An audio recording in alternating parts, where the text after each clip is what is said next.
تو نے اپنے آپ کو ہلاکت میں ڈال دیا اور ہم نے غلطی کی، تجھے قید کر کے تیری اچھی خاصی زندگی کو ہم نے برباد کیا، اب تیری زندگی ختم ہونے کے قریب ہے، بتا تو صحیح کوئی تیری خواہش ہے، کچھ کھانا پینا چاہتا ہے تو ہم تجھے لا دیں۔ اس نوجوان نے کہا ایک خواہش ہے، محمد عربی کو ایک بار دیکھنا چاہتا ہوں صلی اللہ علیہ وسلم۔ ایمان لایا ہوا نہیں، بات توجہ سے سنو، ایمان لایا ہوا نہیں، گھر یہودی کا، ماں بھی یہودن باپ بھی یہودی، گھر یہودی، اور اس وقت کہتا ہے ایک بار انہیں دیکھ لینے دو، ایک بار دیکھ لینے دو۔ باپ کا دل پسیج گیا، کہا ان حالتوں میں بھی اگر یہ اس رسول کو دیکھنے کی بات کرتا ہے، اب موت کے دہانے پر آ گیا ہے، میں جا کر بات کر لیتا ہوں، اگر محمد آتے ہیں تو اچھی بات ہے۔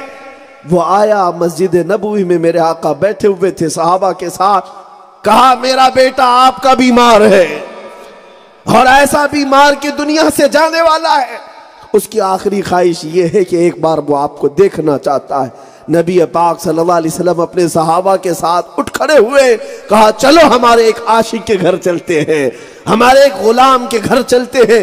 نبی رحمت صلی اللہ علیہ وسلم جب تشریف لائے اس گھر کے اندر، میرے آقا جب اندر آئے، میرے عزیزوں وہ کیا سما رہا ہوگا، وہ کیسا منظر رہا ہوگا جس کو ہر عاشق رسول تمنا کرتا ہے۔ سنا ہے آپ ہر عاشق کے گھر تشریف لاتے ہیں، یا رسول اللہ سنا ہے آپ ہر عاشق کے گھر تشریف لاتے ہیں، میرے گھر میں بھی ہو جائے چراغاں یا رسول اللہ، میرے دل میں بھی ہو جائے چراغاں یا رسول اللہ۔ میرے آقا جب تشریف لائے، وہ نوجوان بستر پر سویا ہوا ہے، سرانے کے پاس میرے آقا بیٹھ گئے اور اپنا ہاتھ دے کر اٹھایا۔ اس نوجوان نے اپنی ساری طاقت و قوت جمع کی اور اٹھ کھڑا ہوا اور مصطفیٰ کریم کو دیکھ کر مسکرانے لگا۔ میرے آقا نے فرمایا اب کس بات کا انتظار کرتے ہو؟ کیا کلمہ طیبہ پڑھ کر ہماری غلامی میں نہیں آنا چاہتے؟ فوراً کلمہ طیبہ پڑھا، اسلام میں آیا۔ توجہ چاہتا ہوا نوجوانوں، یہ صبح کے بعد کا وقت تھا، ناشتے کا جو وقت ہوتا ہے اس وقت کا یہ وقت تھا۔ میرے آقا پر ایمان لایا اور ساتھ دیکھتے دیکھتے آنکھیں بند ہو گئی، روح نکل گئی۔ نبی پاک صلی اللہ علیہ وسلم کے سامنے وفات پا گئے، لیکن جانتے ہو وہ مقام کیا پایا؟ صحابیت کا مقام پایا۔ چند منٹوں میں کون سا مقام؟ صحابیت کا مقام۔ میں کبھی سوچتا ہوں اس نوجوان کی زندگی میں ایک نماز پڑھنے کا بھی وقت نہیں آیا، ایک تسبیح پڑھنے کا بھی وقت نہیں آیا، رمضان بھی نہیں آیا کہ روزے رکھ لیتا، حج کا موقع بھی نہیں ملا، کچھ عمل کرنے کا موقع نہ ملا۔ ایمان لایا اور فوت ہو گیا، لیکن مقام غوث سے بلند پا گیا۔ غوث ابدال اقطاب نجبا شرفا، کوئی نہیں پہنچ سکتا، وہاں کا مقام پا لیا۔ ہم نے تاریخ سے پوچھا، برسوں عبادت کرنے والے اس مقام پر نہیں پہنچے، مدینے کے اس نوجوان نے اتنا بلند مقام کیسے حاصل کیا جہاں غوث بھی نہیں پہنچ سکتا؟ تو پھر تاریخ نے کہا جب تک بکے نہ تھے تو کوئی پوچھتا نہ تھا، یا رسول اللہ تم نے خرید کر ہمیں انمول کر دیا۔ یہ نسبت ہے۔ ایک بار مصطفیٰ کریم کا دیدار ہوا، پھر مقام وہ بلند پا گیا کہ غوث بھی وہاں نہ پہنچے، ابدال شرفا قطب وقت کے قطب الاقطاب نہ پہنچے۔ عزیزان گرامی وقار، میں یہی کہنا چاہتا ہوں اسی نسبت پر فخر بھی کرو، اسی نسبت پر نبی پاک صلی اللہ تعالیٰ علیہ وسلم کی نسبت پر فخر بھی کرو اور اس نسبت کو مضبوط بھی کرو، مضبوط کرو۔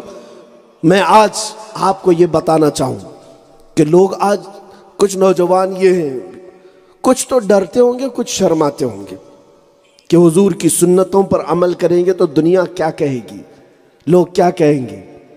کیسے زندگی گزارتے ہو میرے عزیزو؟ تم کہتے ہو کائنات کا سب سے حسین چہرہ میرے مصطفیٰ کا ہے، پھر اپنے چہرے پر ہاتھ رکھ کر دیکھو، اس حسین چہرے کے پیچھے چلنا کیوں نہیں پسند کرتے تم؟ دنیا کیا کہے گی؟ یہ 4 دن باتیں کریں گے، اس کے بعد صرف تمہاری موت پر انا للہ پڑھیں گے، اور کیا کہیں گے؟ اس سے زیادہ کیا ہے؟ ایک بات کان کھول کر سن لو، تم یہاں پہن کر کے چلو تو بھی بولیں گے، ننگے چلو تو بھی بولیں گے، بیٹھو تو بھی بولیں گے، کھڑے رہو تو بھی بولیں گے۔ ان کی زبانوں پر کوئی تالا نہیں لگایا جا سکتا۔ بس بات اتنی ہے کہ لوگوں کی باتوں پر اپنی زندگی مت بدلو، تم اللہ اور اس کے رسول کے لیے جیا کرو۔ یہ دیکھو دنیا کیا کہتی ہے، نہیں، اللہ اس کے رسول کیا کہیں گے، میں مرنے کے بعد قبر میں پہنچوں گا میرے مصطفیٰ کیا کہیں گے، یہ فکر ہو ہر مسلمان کی۔ میں قبر میں جاؤں گا، نبی پاک کو دیکھنا ہے، دیدار کرنا ہے، اور آئیں گے ہماری قبروں میں، تو اس وقت میرے چہرے کو یا میرے جسم کو دیکھ کر میرے مصطفیٰ کیا کہیں گے، دنیا والے کیا کہیں گے۔ 4 دن کی بات ہے، ختم ہو جائیں گے سارے معاملات۔ یہ جتنے تمہارے ساتھ باتیں کرتے ہیں، 1 گھنٹہ تمہارے مرنے کے بعد قبر پہ بیٹھنا بھی نہیں چاہتے، یوں مٹی ڈالا یوں نکل گئے، کوئی 1 گھنٹہ نہیں بیٹھتا۔ سب سے زیادہ قریبی دوست بھی رات ہونے دو، قبرستان میں تمہارے ساتھ رہتا کون ہے؟ کون رہتا ہے؟ تنہا تمہاری قبروں میں تمہیں چھوڑ کر یہ دنیا آ جاتی ہے، اور اس وقت اندھیری قبر میں کوئی آتا ہے، وہ تاجدار مدینہ کی ذات کون آئے گا؟ اسی لیے اعلیٰ حضرت نے فرمایا آج لے ان کی پناہ، آج مدد مانگ ان سے، کل نہ مانیں گے قیامت میں اگر مان گیا۔ اے نوجوانوں، آؤ زندگی اسی کو کہتے ہیں۔ میرے مرشد گرامی حضور تاج الشریعہ رحمۃ اللہ علیہ نے فرمایا زندگی یہ نہیں کسی کی کسی کے لیے، زندگی ہے نبی کی نبی کے لیے۔ نہ سمجھ مرتے ہیں زندگی کے لیے، جینا مرنا ہے سب کچھ نبی کے لیے۔ جس دن تم یہ سمجھ جاؤ گے، عزتیں تمہارے قدموں میں ہیں، رفعتیں تمہارے لیے، برکتیں رحمتیں تمہارے ساتھ ہیں۔ اور تمہیں داڑھی میں بھی شرم ہے، ٹوپی میں بھی شرم ہے، اچھے اعمال کرنے میں بھی شرم ہے، لیکن کپڑے پھاڑ کر کے پہننے میں کوئی شرم نہیں، کانوں میں بالیاں ڈال کر گھومنے میں کوئی شرم نہیں، بنگڑیاں پہننے میں شرم نہیں، چوٹیاں رکھنے میں شرم نہیں، مرد عورت بنا جا رہا ہے، عورتیں مرد بنی جا رہی، اس میں کوئی شرم نہیں۔ مصطفیٰ کریم صلی اللہ علیہ وسلم کی سنتوں پر چلنے زیادہ سے زیادہ دنیا کیا کہے گی کہ یہ مولوی بن رہا ہے۔ میرے عزیزو تمہیں پتہ نہیں، نبی پاک صلی اللہ تعالیٰ علیہ وسلم کے پاس ایک صحابی آتے تھے، ان کے چہرے پر داڑھی کا صرف ایک ہی بال تھا، اور حضور ان کو دیکھ کر مسکراتے تھے۔ ان کو ایسا لگا کہ شاید یہ برا لگتا ہوگا، نکال دیا۔ نبی پاک صلی اللہ علیہ وسلم نے اپنا چہرہ ان سے پھیر لیا۔ انہوں نے کہا کہ یا رسول اللہ کچھ گستاخی ہوئی؟ حضور نے فرمایا میں روزانہ دیکھتا اللہ کے فرشتے اس سے جھولتے تھے، میں دیکھ کر مسکراتا، تم نے اس چیز کو ہٹا دیا۔ عزیزان گرامی، ہم نے تو حضور کی سنتوں کو گٹروں میں نالیوں میں کتنے دنوں سے بہایا ہے۔ ہم تو حضور کی سنتوں کو پیٹ پیچھے سے ڈالتے ہیں اور پھر کامیابی کے لیے دعائیں کرتے رہتے، چوکھٹ چوکھٹ پر جا کر کے ہم گڑ گڑاتے ہیں اپنے آپ کو بدلو۔ قرآن کہتا ہے جب تک تم اپنے آپ کو بدلتے نہیں اللہ تمہیں نہیں بدلے گا۔ تمہیں اپنے بدلنے کی فکر ہو، اس معاشرے کے اندر انقلاب لاؤ۔ انقلاب آ سکتا ہے تو صرف میرے مصطفیٰ کی محبت سے آئے گا۔ میں آپ کو پوچھتا ہوں، سینے پر ہاتھ رکھ کر کے بتاؤ رسول اللہ سے سچی محبت کرتے ہو؟ حضور پاک صلی اللہ علیہ وسلم سے محبت ہے تمہیں؟ اگر محبت ہے تو ہر محبت کرنے والا اپنے محبوب کی اداؤں کے پیچھے چلتا ہے، اپنے محبوب کے پیچھے چلتا ہے۔ فجر کی نماز میں سوئے رہتے ہو، عشاء کی نماز کا عطا پتہ نہیں، کم از کم اتنا خیال آتا کہ ہمارے نبی پاک صلی اللہ علیہ وسلم نے فرمایا جعلت قرۃ عینی فی الصلاۃ، نماز میں میری آنکھوں کی ٹھنڈک ہے۔ تم اپنے بستر سے پیار نہیں کرتے، بستر کو چھوڑ کر اٹھتے، یہ کہتے میں 2 رکعت پڑھوں گا میرے محبوب کی آنکھوں کو ٹھنڈک پہنچاؤں گا۔ یہ محبت کا تقاضا ہے۔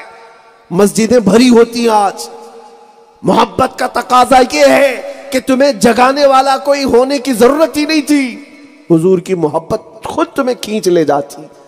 وہ صحابہ کو تلواروں کے سائے میں بھی دیکھا ہے سجدے کرتے ہوئے، اس لیے کہ وہ محبت کا تقاضا تھا۔ انہیں پتا تھا نبی پاک کو جو پسند ہے وہی کرتے۔ میں نے ایک حدیث پڑھی، ایک صحابی ایسے حضرت نعمان ایک بہت بڑے بادشاہ کے دربار میں جا رہے ہیں، بادشاہ نے ان کی آمد پر قالین بچھایا ریشم کا اور کرسی لگائی سونے کی. محمد عربی کا غلام آ رہا ہے، لیکن وہ صحابی جب گئے ریشم کا قالین دیکھا، تلوار سے پھاڑ دیا، ہٹا دیا، اور جب کرسی پر بیٹھنے کا وقت آیا ٹھوکر مار کر گرایا. کہا مجھے دوسری کرسی دو. بادشاہ نے کہا عجیب حال ہے، اتنی عزت اتنا رسپیکٹ ہم نے آج تک کسی کو دیا نہیں. شاہ عرب کے تم قاصد ہو، محمد عربی کے، ہم نے تمہارے لیے ریشم کی قالین بچھا دی، سونے کی کرسی لگا دی، تم نے دونوں کو ٹھکرایا. اس صحابی نے یہ نہیں کہا کہ ہمارا غرور ہے، ہمارا تکبر ہے، بلکہ کہا میرے مصطفیٰ نے فرمایا ریشم کا استعمال مرد کے لیے حضور نے حرام کیا، اور سونے کا استعمال مردوں کے لیے میرے آقا نے حرام کیا. جو میرے نبی کو پسند نہیں پھر پوری کائنات تم لا کر رکھ دو، میں ٹھکرا دوں. یہ محبت کا تقاضا ہے. یہ نہیں ہے کہ حضور سے دور تھے تو ان کے ہاں جا کر کے سب استعمال کر لیتے. کون دیکھ رہا ہے مدینے سے؟ کون دیکھ رہا ہے؟ سونے کی کرسی پہ بیٹھ جاتے، ریشم کے قالین نہیں. محبت کا تقاضا یہ ہے محبوب کو جو چیز پسند ہے وہی چیز مجھے پسند ہو، جو انہیں ناپسند ہے میری پوری زندگی میں وہ ناپسند ہونی چاہیے. عزیزان گرامی، آج ہم جس دھرتی پر بیٹھے ہیں یہ دھرتی سیدی و مولائی و آقائی حضرت فخر الدین چشتی رحمت اللہ تعالیٰ علیہ کے آستانے پر بیٹھے. ایک فنا فی الرسول، اللہ کی محبت میں فنا ان اولیاء کے آستانوں پر ہے. میرے عزیزو، اچھے اچھوں کی عقل یہاں ٹھکانے آتی ہے. ہم نے سنا بھی ہے، دیکھا بھی ہے. آج بابا فخر کے آستانے پر بیٹھ کر یہ توبہ کر کے اٹھو، یہ عہد کر کے اٹھو کہ اے اللہ کے ولی آپ کو گواہ بنا کر اٹھتے ہیں کہ آپ جئیں گے تو میرے مصطفیٰ کریم کے طریقے پر جئیں گے، ان کے اخلاق و کردار کو زندہ کر کے جئیں گے، اور پھر مریں گے تو حضور کا نام لے کر مریں گے انشاءاللہ. یہ وعدہ کرتے آپ اپنی زندگی میں. یہ فلمی نغمے ہیں، جو کچھ بھی آج تمہیں اپنی طرف راغب کیے ہوئے ہیں، عیاشیاں، ان کو چھوڑ دو. موبائل کے ایڈکٹ نوجوان جو رات بھر گیم میں گزارتے ہیں، انٹرنیٹ نے کئی لوگوں کا ایمان برباد کر دیا، اخلاق اور حیا کو قتل کر دیا. کتنے نوجوان ایسے ہیں جن کو میں جانتا ہوں، انہوں نے انٹرنیٹ کی دنیا پر اپنی جوانی برباد کر لی ہے، ختم کر دیے. ان کی آنکھیں بے حیا ہو گئی، اخلاق سوز حرکتیں کرتے کرتے. تم سوچتے نہیں کہ ایک چھوٹے سے آلے نے تمہیں تباہ و برباد کر دیا. ایک ہی لائف ملی ہے تمہیں، یاد رکھو، ایک ہی زندگی ملی ہے. ایک بار یہ زندگی گزر گئی، دنیا کی 1000 طاقتیں تمہاری ایک سانس بھی نہیں بڑھا سکتی، تمہارے دل کی ایک دھڑکن بھی نہیں بڑھا سکتی. اللہ نے جو امانت تمہیں زندگی میں دیا ہے گن گن کر کے گزارو. انٹرنیٹ پر اور گیم پر اور فیس بک کی چیٹنگ پر وقت برباد کرنے کے لیے نہیں دیا گیا. تم تو دن بھر نہ جانے کتنے میسیجز پڑھتے ہو، واٹس ایپ کے، فیس بک کے، انسٹاگرام کے. قسم رب ذوالجلال کی اگر اللہ کی محبت ہے تو سوچ کر یہ بتاؤ کیا پورے دن میں کبھی ہم قرآن کے 2 آیتیں 4 آیتیں پڑھ لیتے؟ ایک رکوع بھی نہیں پڑھا جاتا، اور فالتو کے میسیجز لمبے لمبے سب پڑھتے بیٹھے رہتے ہیں. دنیا نے تمہیں کہاں سے کہاں گھما دیا. اپنے آپ کو بدلو، ان جالوں میں سے نکل آؤ. آج بھی یہ مٹی بڑی زرخیز ہے. حضور کی محبت تمہارے سینوں میں موجود ہے، مجھے پتا ہے. اگر حضور کی محبت نہ ہوتی تو اتنی رات کو یہاں بیٹھے بھی نہ ہوتے. تمہارے سینوں میں میرے آقا کی محبت ہے، بس اس چنگاری کو صرف روشن کر کے شعلہ بنانے کی دیر ہے. تم اگر بدل گئے میرے عزیزو پوری کائنات کو بدل رکھو گے. تم ساری دنیا کو بدل سکتے ہو، بس اپنی زندگی بدل ڈالو. دنیا آج جو تمہیں ٹارگٹ پر رکھی ہوئی ہے اس کی وجہ یہی ہے کہ یہ چنگاری کبھی روشن نہ ہونے پائے. دنیا ڈرتی ہے تو تمہاری داڑھیوں سے، تمہاری ٹوپیوں سے، تمہارے کپڑوں سے نہیں. انہیں پتا ہے تمہارے اندر جو دولت ہے حضور پاک کے محبت کی، یہ ان کو خوفناک طریقے سے ڈراتی ہے. بہت یہ فاقہ کش موت سے ڈرتا نہیں ذرا، وہ یورپ کہتا ہے روح محمدی اس کے بدن سے نکال دو، روح محمدی اس کے بدن سے نکال دو۔ سارے انگریز یہی کہتے ہیں روح محمدی اس کے بدن سے نکالو۔ اور ان لوگوں نے ہزاروں کے دلوں سے نکال کر دیکھا، پھر وہ بڑے بڑے مدرسے بھی بنائے، چلے بھی کریں، انہیں کسی بات کا ڈر نہیں، گھومتے پھرتے رہو۔ یہ محبت حضور کی اگر نکل گئی، بڑی بڑی کھیپ لے کر کے نکلتے رہو، دنیا کو اس سے کوئی مطلب نہیں، تم چلتے رہو، تمہارے سارے کاریہ کرم چلتے رہیں گے، انہیں کوئی خوف نہیں۔ لیکن عاشقوں کی 4 لوگوں کی بھی جماعت ان کے لیے بھاری ہو جاتی، یہ ڈینجر سمجھتے ہیں۔ عزیزان گرامی وقار، کل ملا کر میرا خلاصہ میسج یہی ہے جس کو اقبال نے کہا کہ محمد سے وفا تو نے تو ہم تیرے ہیں، یہ جہاں چیز ہے کیا لوح قلم تیرے ہیں۔ اے نوجوانوں اٹھو، قوت عشق سے ہر پست کو بالا کر دو، دہر میں نام محمد سے اجالا کر دو۔ دنیا کو بتاؤ پھر سے کھڑے ہو کر کے، جس چنگاری کو تم نے چھیڑنے کی کوشش کی ہے، کسی دن ہمارے گھر سے اگر وہ شمع بن گیا، بڑے بڑے محلات کو خاکستر کر سکتا ہے۔ آج نبی پاک صلی اللہ علیہ وسلم کی شان میں گستاخیاں کر کے یا بھونک کر کے یہ کتے صرف تمہارے ایمان کا ٹیمپریچر ناپ رہے ہیں۔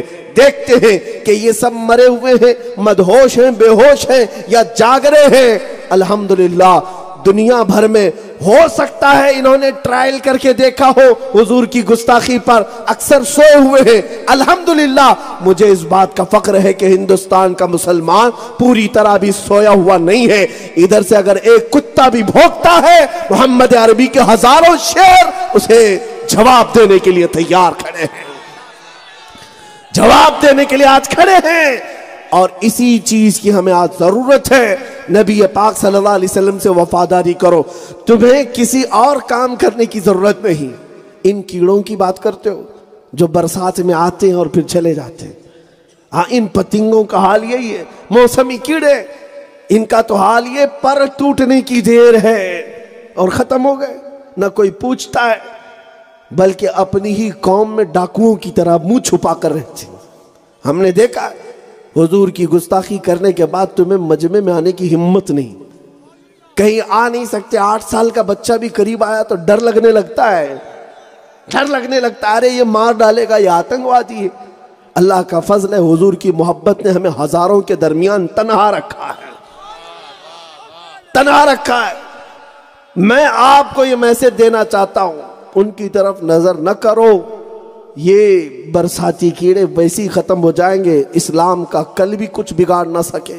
ان سے بڑے بڑے سڑے سڑے بھی آئے اور ہلاکو چنگیز، ان سے بڑے بڑے یزید کے زمانے سے بھی ہم دیکھتے آئے۔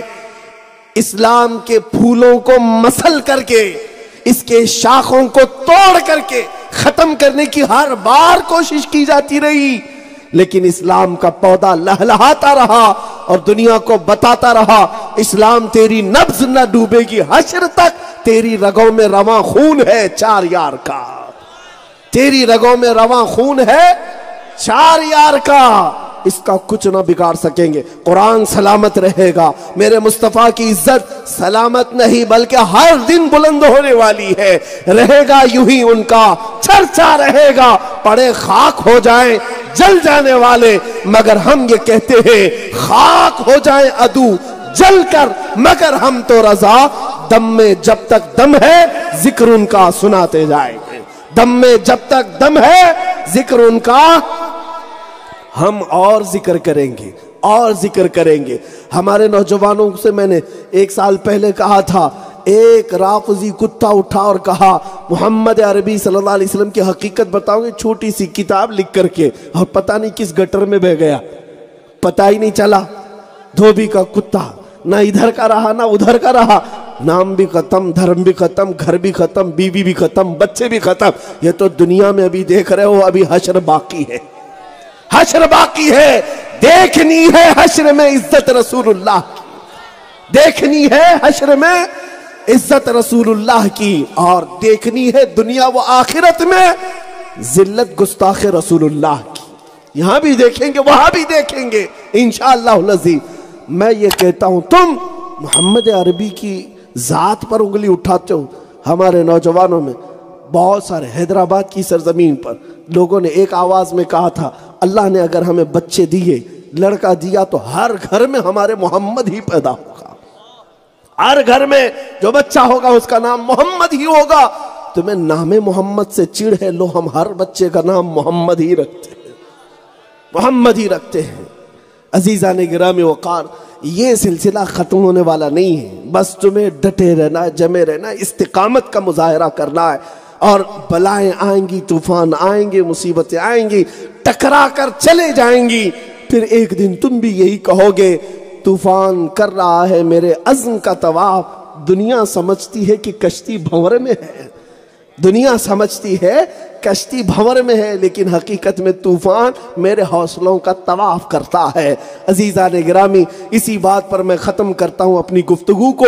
فاضل بریلوی کے دربار سے مصطفیٰ کریم صلی اللہ علیہ وسلم کے دربار میں آج ہم استغاثہ کرتے ہیں، سب ادب کے ساتھ اپنے ہوش و حواس کو، اپنے ذہن و دماغ کو حاضر رکھ کر بارگاہ مصطفیٰ میں یوں التجا کرو، یا رسول اللہ، دنیا کی زندگیاں ان رنگینیوں نے مجھے الجھا کر رکھا، بہکا کر رکھا، آج عہد کرتا ہوں آپ کے دربار میں آتا ہوں، میں مجرم ہوں آقا مجھے ساتھ لے لو، میں مجرم ہوں آقا مجھے ساتھ لے لو، کہ رستے میں ہیں جا بجا تھانے والے، یا رسول اللہ چمک تجھ سے پاتے ہیں سب پانے والے، میرا دل بھی چمکا دے، چمکانے والے برستا نہیں دیکھ کر ابر رحمت، ہم بدوں پر بھی برسا دے، برسانے والے آقا ہم گنہگاروں پر نظر کرم ہو، سرکار ہم کمینوں میں طرز ادب کہاں، ہم کو تو بس تمیز یہی بھیک بھر کی ہے۔ آقا آپ کے دربار میں اتنی التجا ہے، اتنی التجا ہے، تیرے ٹکڑوں پہ پلے غیر کی ٹھوکر پہ نہ ڈال، تیرے ٹکڑوں پہ پلے غیر کی ٹھوکر پہ نہ ڈال، جھڑکیاں کھائیں کہاں چھوڑ کے صدقہ تیرا۔ وآخر دعوانا ان الحمدللہ رب العالمین۔